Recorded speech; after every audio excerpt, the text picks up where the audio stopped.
the Ukrainian army opened fire on the Kursk region. Tetkino settlement of Glushkovsky district was shelled 20 times. As a result, 11 houses were seriously damaged. Communication links were damaged, electricity, gas and drinking water supply to some streets was stopped. After starting a counteroffensive to the south, which is the main direction, the Ukrainian Defense Forces have already liberated 260 square kilometers of territory. In the last 1 week, 5 square kilometers of land has been emptied there. Our main direction of attack is south. We also made some progress in the south last week.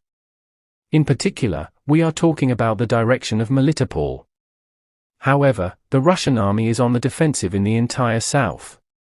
Both the Zaporizhia and Kherson directions are where Russian troops defend themselves. The Ukrainian army prevented the attacks of the Russian troops in the direction of Bakhmut and Murin.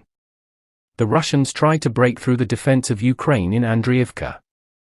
37 clashes took place on the front during the last day. The Ukrainian Defense Forces stopped the attack of the Russian army in the direction of Bakhmut. Although the Russians tried to break through the Ukrainian defense in Andriivka, they had to stop their attacks with losses. The Ukrainian army continues offensive operations in Glushkovsky, inflicting significant losses in terms of manpower and equipment to Russia, strengthening the captured positions. Russia's attack on Murin also failed. During the last day, he prevented 10 Russian attacks in this direction. Ukrainian troops also hold the initiative in the directions of Avdiv and Shakhtya, put pressure on the other side, and conduct offensive operations.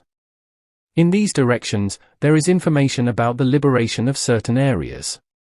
The offensive operation of the Ukrainian army continues in the direction of Melitopol. The Russian army has lost its position in this direction. During the day, the Russian army lost 620 soldiers. Thus, the number of Russian casualties in Ukraine reached 272,940 people. In addition, a large number of equipment of the Russian army was destroyed.